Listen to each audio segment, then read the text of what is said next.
Hola a todos. Bueno, hoy vamos a ver lo correspondiente a la unidad 2, la parte A, que es medición directa de distancias. Bueno, la medición de distancias la podemos clasificar en medición directa y medición indirecta. ¿Cuál es la directa? La directa es cuando lo que hago es recorrer el segmento que voy a medir con la unidad de medida o múltiplo de él. En cambio, la forma indirecta es cuando nos valemos de otras determinaciones que nos permiten obtenerla sin aplicar el elemento de medición sobre la línea a medir. Hoy particularmente entonces vamos a ver la medición directa. Dentro de las directas las podemos clasificar en expeditivas y de precisión. Las expeditivas son aquellas que voy a utilizar cuando quiero determinar una distancia en forma aproximada para calcular la cantidad de cables en una red o de pavimento. Y esto generalmente se hace a pasos o con un aparatito llamado odómetro. Ese aparatito odómetro, que ahora lo vamos a ver, es como un cuentavueltas. La precisión es muy baja, es de aproximadamente 1 en 100. Y luego tenemos la de precisión, que esa sí es la que vamos a usar nosotros en topografía, en el cual la precisión puede llegar a 1 en 10.000. Generalmente se dice que es de 1 en 5.000 a 1 en 10.000. Bueno, vamos a ver primeramente lo que les dije recién del odómetro. El odómetro, ven que acá es una ruedita que gira y tiene un contador y me va a dar o la cantidad de vueltas o directamente me da la distancia. Y acá ustedes ven en esta presentación que dos personas que están trabajando para determinar la distancia por el pavimento que van a tener que utilizar. Bien, bueno, la medición de distancias con precisión generalmente se hace con cinta y otros elementos que también vamos a ver ahora. Las cintas pueden ser de acero o de fibra. Estas que están acá en el medio, por la forma en que se guarda, generalmente se las llama ruleta, porque tiene un resorte, y pueden ser de diferentes tamaños. Las de acero tienen sus ventajas y desventajas, y las de fibra lo mismo. Las de acero se contraen y se dilatan con la temperatura y se pueden cortar. Las de fibra no se cortan, pero se pueden estirar. Y también como que se van deshilachando. Tanto una como otra tienen como un anillito, ven que está acá, que se usa para enganchar un elemento que vamos a usar para marcar de dónde queremos empezar a medir. El cero se encuentra acá, donde estoy mostrándolo acá. Y en este caso estaría acá el cero. Y en este caso estaría acá el cero. Y en este acá. Bueno, y esta de fibra tienen de todas maneras adentro como unos hilos de lana de vidrio para que no se estiren demasiado, pero con el tiempo se estira. Pero lo que tiene es que no se cortan. Estas, las de acero, si se mojan hay que secarlas bien, porque si no se oxida. Bueno, tanto unas como otras vienen milimetradas. Perfecto. Bueno, además de eso vamos a usar lo que se llama el juego de fichas. El juego de fichas está formado por 2 aros y 11 fichas, que son como agujas aguzadas, que nos vamos a valer de ellas para marcar de dónde arranca la medición con la cinta hasta dónde termina esa cintada y luego dónde empieza la otra cintada. ¿A qué se le llama cintada? Cintada es la distancia que voy a recorrer con una cinta, que puede ser la cinta, dependerá de si es de 20 metros, de 50 o de 100. Luego, para materializar también los puntos, que yo quiero que perduren en el tiempo, vamos a usar estacas, que son de madera o de fibra. Luego tenemos los jalones. Los jalones son como caños pintados blanco y rojo, que se pueden a veces insertar uno dentro del otro para poder visualizar de lejos los puntos en cuestión. Y estos serían como niveles esféricos que se adosan, por ejemplo, a los jalones para mantenerlos vertical, que eso es la intención. Y acá tenemos un aparatito óptico llamado pentaprisma o escuadra óptica. Se llama pentaprisma porque doble, en realidad, porque son 2 prismas de 5 caras, que ahora vamos a ver más adelante en esta presentación para qué se usa. Bueno, vamos a ver, ¿cómo vamos a medir esas distancias? Bueno, las distancias pueden ser en el terreno o pueden ser medir edificios también, ¿no es cierto? El contorno, el perímetro del edificio. Cuando nosotros querramos determinar esas distancias, las que vamos a usar son las distancias reducidas al horizonte, o sea, las distancias horizontales, no la inclinada.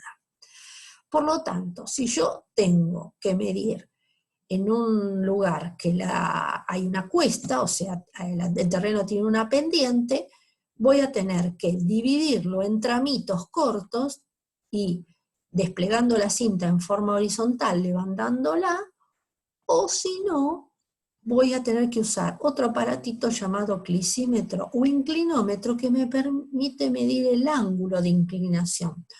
Y entonces, teniendo este ángulo, la distancia R inclinada multiplicada por el coseno de ese ángulo alfa me va a dar la distancia AB reducida al horizonte, que es lo que necesito. Y en este caso sería la sumatoria de todos los R. Por supuesto, este método va a tener mucho más error que este otro método. Por eso cuando se miden distancias inclinadas, el método directo generalmente no se usa otro método que es un método indirecto. Bueno, vamos a ver cómo serían los pasos. Lo primero que tengo que hacer es el balizamiento de los extremos. ¿En qué consiste? Si yo tengo, por ejemplo, como ven acá, un terreno, estoy en el campo y tengo que medir esta distancia EB, lo primero que voy a hacer es materializarla con las estacas. Luego pondré los jalones para identificarlos bien los puntos y mirarlos desde lejos, pegadito al punto. Y lo que tengo que hacer es lo que se llama el balizamiento de esos extremos, que consiste en medir las distancias a objetos que están cerca de esos puntos para poderlos vincular. Entonces yo realizo con un croquis una monografía tanto del punto A como del punto B, los puntos extremos. ¿Esto para qué sirve? Sirve para que los puntos perduren en el tiempo. Si yo el día de mañana los voy a usar de nuevo y no encuentro las estacas, bueno, entonces puedo replantear esos puntos. Siempre se usan 3 y no 2. ¿Por qué? Porque con 2 se presentaría una ambigüedad. Podría ser de un lado o del otro. En cambio, con el tercero me doy cuenta que este es el punto. Bueno, entonces lo primero que tengo que hacer es esto. El balizamiento no se hace a escala, es un croquis. Y generalmente se agrega el norte o alguna otra indicación. Bueno, luego tenemos que hacer se llama el relleno de la línea. ¿Por qué? Si yo tengo que medir la distancia entre A y B, tiene que ser la menor distancia entre ellos. Entonces, si tengo que hacer varias cintadas, me puedo ir apartando de la alineación. Entonces lo que hago es rellenar con jalones. Colocar, ¿cuántos jalones? Bueno, depende de la cantidad de cintadas que use y la distancia que tenga que recorrer. Y el relleno de la línea, eso se hace a ojo y lo vemos acá. Una persona se va a parar detrás del jalón que está en A, acá también lo vemos, ¿sí? Y lo que tiene que ver el A y el B en una misma línea, cerrando un ojo y el otro abierto. Manda a su ayudante con otro jalón en el cual se va a poner en el medio donde se quiera poner ese jalón. Entonces, ¿qué va a hacer? Le va a dar indicaciones para que se mueva para un lado y para el otro hasta lograr que ese tercer jalón se encuentre alineado entre A y B, haciendo señales con los brazos para un lado, para el otro, y cuando está listo se hace así. Listo. Bien, esa sería la forma, que es muy fácil. Ahora, pueden presentarse algunos inconvenientes. no en terreno abierto, pero por ejemplo, si yo tengo una montañita entre A y B, yo de A no puedo ver a B. O si tengo el punto A y el punto B entre dos edificios, ¿cómo hago? Bueno, podría hacer también esa alineación de esta manera.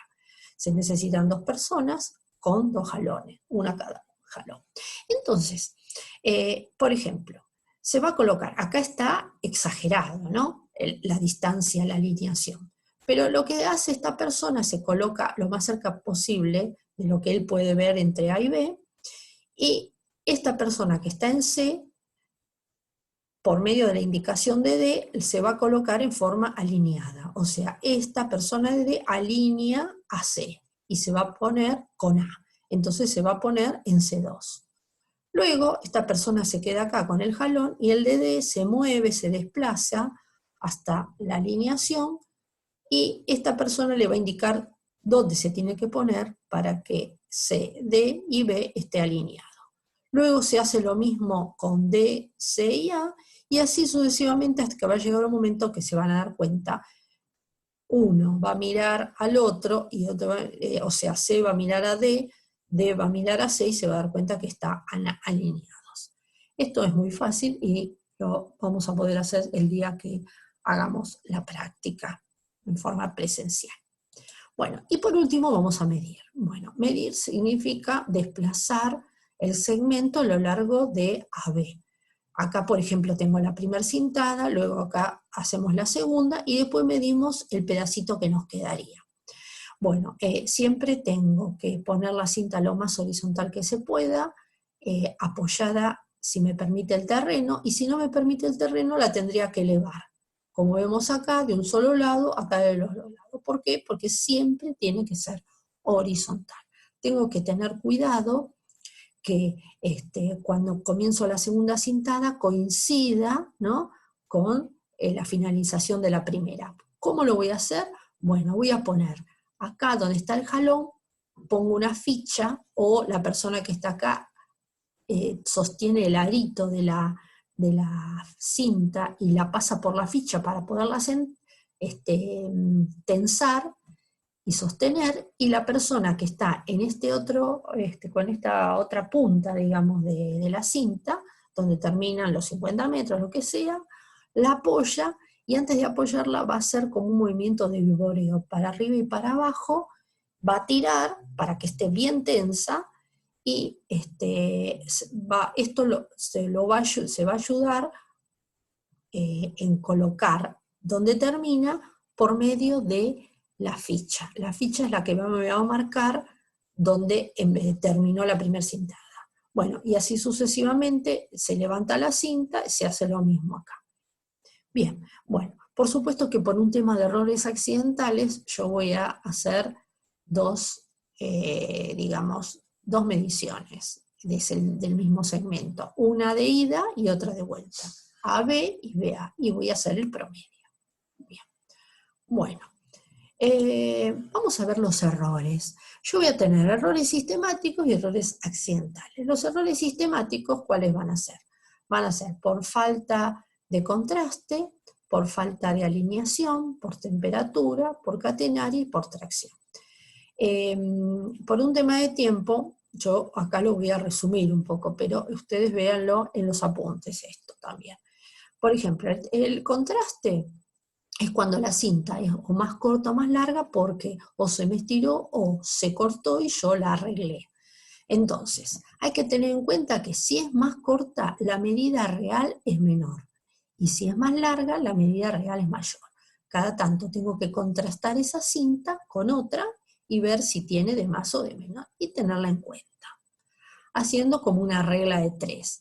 Si la cinta tiene que tener 50 metros, pero no lo tiene, y tiene un error de 2 centímetros, en 120 metros el error va a ser de tanto.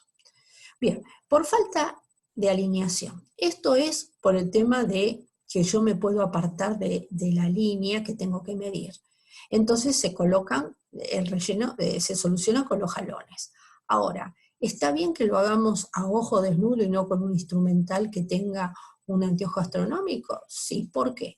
Porque fíjense, la expresión matemática del error es igual a A² sobre 2L. A es el apartamiento y L es la longitud que medí. Entonces me tendría que apartar 1 metro para tener un error de 1 centímetro. Por lo tanto, con los jalones a ojo desnudo, perfecto. Después está el tema de la temperatura. La temperatura, como no puedo medir la temperatura de la cinta, voy a medir la temperatura ambiente. Entonces, la expresión matemática sería esta. El que fabricó la cinta va a contrastarla, la medida, a una temperatura de 20 grados centígrados. Si la temperatura de la cinta varía, hay un delta L, entonces ese delta, perdón, hay un delta T, ese delta L va a ser igual a la longitud original por el coeficiente de dilatación de la cinta por la diferencia de temperatura. Y después tenemos 2 errores acá por catenaria y por tracción que tienen esta expresión matemática cada uno, pero les adelanto que por suerte esos se contraponen entre sí, se anulan. ¿Por qué? Porque uno es por estirar de más, que nunca voy a estirar de más. El fabricante también me asegura que tiene 50 metros con una tracción de 5 kilogramos fuerza. Yo no voy a estirar más, pero por otro lado tengo que estirar lo suficiente como para que no se me produzca como una pancita, ¿sí? O sea, yo tengo que medir la línea, no tengo que medir la catenaria. Entonces, de esta forma yo calcularía ese error, pero no hace falta, ya les digo, porque se contrapone. Bueno, acá podemos ver un poco imágenes de cada uno de estos errores sistemáticos, como ya les dije. Se me corta la cinta, la emparcho y me queda más larga o más corta. Acá sería el apartamiento que yo les dije, SA, de A² sobre 2L, L sería esto, ¿no? Lo que yo estoy midiendo mal. Acá lo mismo, se ve exactamente lo mismo. Y acá sería lo que se estiró por la temperatura, ¿sí? Por el calor, o también se puede contraer por el frío. Y acá está el ejemplo de la tracción y la catenaria. Bien, yo no voy a tener un dinamómetro, por eso les digo que eso sería para hacer el contraste, nada más. Bueno, ¿cómo se propagan estos errores sistemáticos? Bueno, si consideramos que llamamos E minúscula es el error sistemático que voy a cometer en cada cintada, ¿sí? Más o menos 2 milímetros, más o menos 2 centímetros, lo que sea. Perdón, más o menos no. Más 2 centímetros, menos 1 milímetro, lo que sea. Disculpen. El error total sistemático va a ser igual al error de una cintada sistemático multiplicado por n. Y el error relativo, que es igual al error absoluto total sobre la magnitud medida, va a ser igual, acá reemplazo, sub Cn minúscula, dividido n veces L, que es la cantidad de cintadas. Esto, E sub S sobre L, es el error relativo de una cintada. Y acá n y n se me va. Entonces, esto quiere decir que el error relativo total es igual al error relativo de una cintada. Entonces, si bien se supone que todos los errores sistemáticos se han evaluado, puede quedar un error residual, pequeñito, que es independiente del número de cintadas. Pero son más importantes estos errores, siempre, que los errores accidentales. O sea, esto quiere decir que tengo que tener en cuenta cada error, solucionarlo, y luego medir, y después veo a ver qué pasa con los accidentales. Bien, vamos a ver los accidentales. Falta de coincidencia entre los extremos de la cinta. Acá tengo que ser cuidadoso, por eso uso la ficha. Falta de verticalidad de la ficha. Bueno, tengo que ponerla vertical. ¿Por qué? Porque si yo la uso para tensar y por el arito de la cinta paso la ficha, y la persona que está en el otro extremo tira demasiado, entonces la ficha se va a inclinar. Entonces, estoy midiendo menos, entonces tengo que mantenerla vertical. ¿Cómo hago? Y poniendo la pierna a la rodilla para que la otra persona no tire demasiado. Bueno, ¿cómo se propagaría? La propagación sería de esta manera, a diferencia de la sistemática. El error, vamos a llamar E minúscula, el error accidental de cada cintada, que no sé cuánto es, va a ser más o menos. El error total accidental va a ser igual a E sub A minúscula por la raíz de N. ¿Por qué? Porque es accidental. Y el error relativo va a ser igual al error absoluto sobre la magnitud medida. Reemplazo, luego racionalizo y me va a quedar E sub N minúscula sobre L minúscula, que es la longitud de cada cintada, por la raíz de N. E sub N sobre L va a ser igual al error relativo de cada cintada. Por lo tanto, el error relativo total va a ser igual al error relativo de cada cintada dividido la raíz de N.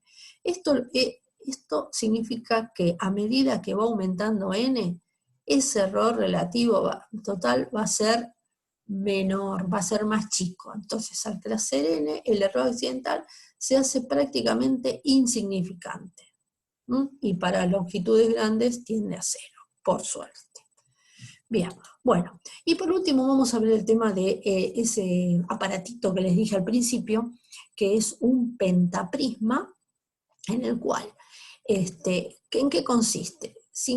Consiste en un cilindro que adentro tiene 2 prismas de 5 caras. Dentro de esas caras, para que el rayo entre y para que rebote, están espejadas.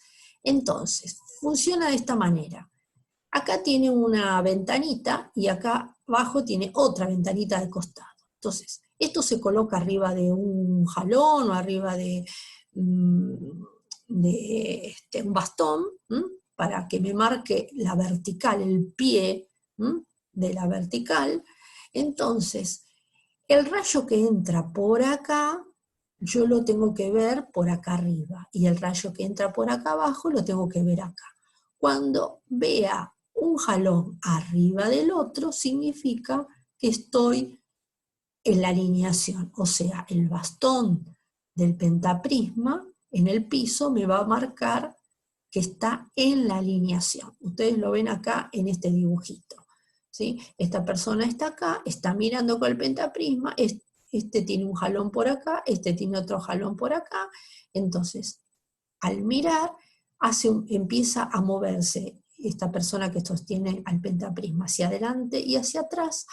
Cuando vea que el jalón de arriba está alineado con el de abajo, quiere decir que esto está puesto en la alineación. O sea, sería una ayuda más para realizar la alineación.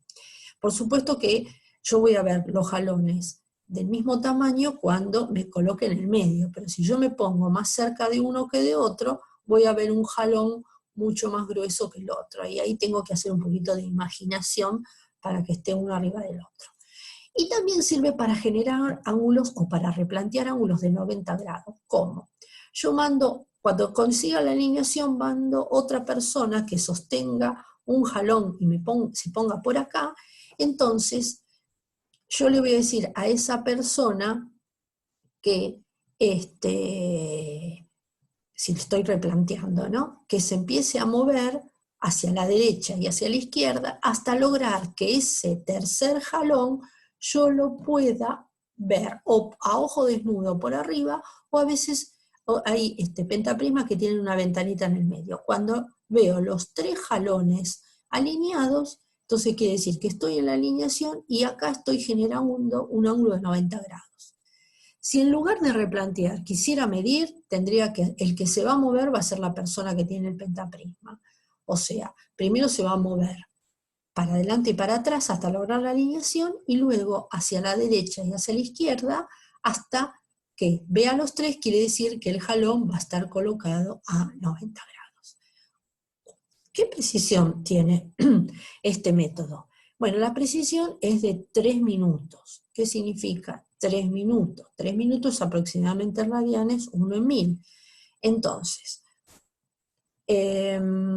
supongamos que yo quiero colocar este punto a 90 grados de la alineación con un error centimétrico.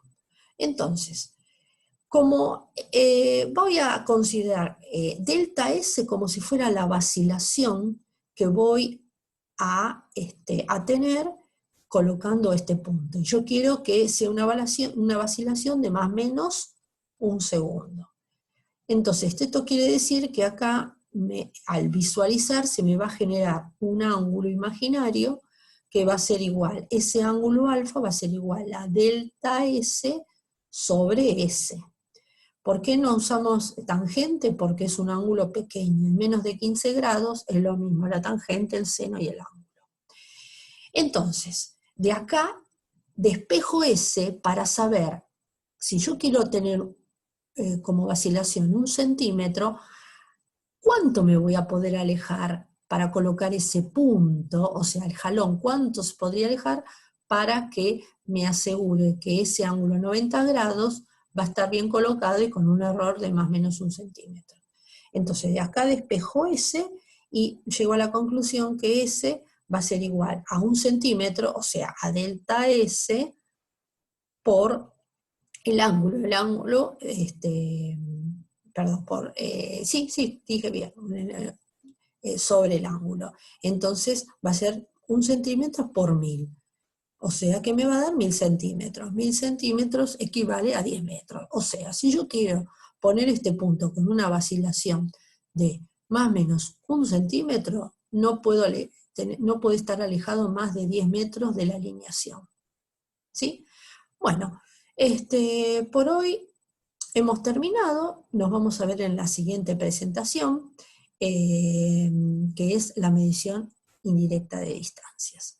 Bueno, les recomiendo, como siempre, que vean los apuntes, no se queden con solamente esto, sino que también vean los apuntes.